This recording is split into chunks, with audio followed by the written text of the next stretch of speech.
So, now it's time to understand how muscle mass gain works. The size of the muscle depends on the size of all muscle tissues of the given muscle. When muscles are becoming larger, also the diameter of all muscle tissues increases. Muscle tissues are becoming larger as a consequence of filling the tissue with liquid, so-called sarcoplasma, or as a consequence of myofibrils themselves, from which are composed muscle tissues. The right number of myofibrils in the muscle tissue determines from a great part the strength of the given muscle.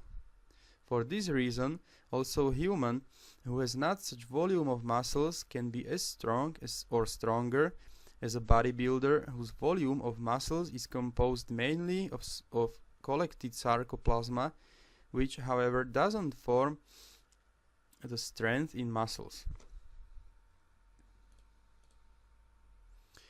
The kind of muscle volume increase will depend mainly on the load with which you work out.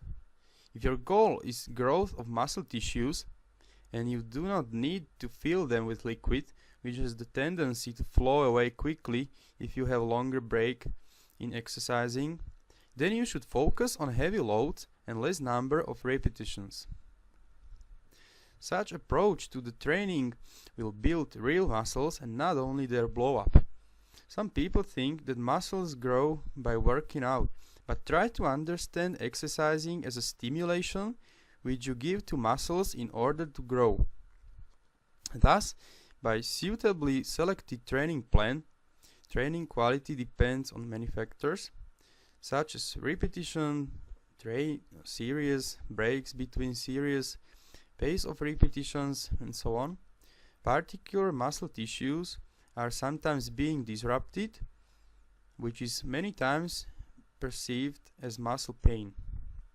During the period of regeneration, these muscle tissues will regenerate and the body will also try to strengthen them and will support their growth in order to be prepared for the same load but with less strain, or in order to be able to manage heavier loads. This process is called muscle adaptation.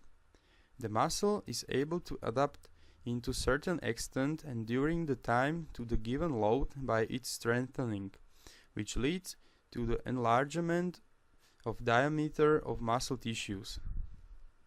To sum it up, muscle growth is the set of chemical processes in muscle tissues by which new proteins are being created, actin and myosin, in muscles. Formation of new proteins is an anabolic process which participates training, not nutrition and regeneration. Therefore, it is not enough just to work out or just to eat or just to rest.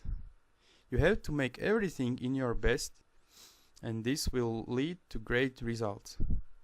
The training itself is anabolic process, but without the correct nutrition, it will not provide to muscles required intake of proteins and nutrients, which then participate on the synthesis or formation, if you like, of muscle proteins or muscle tissues.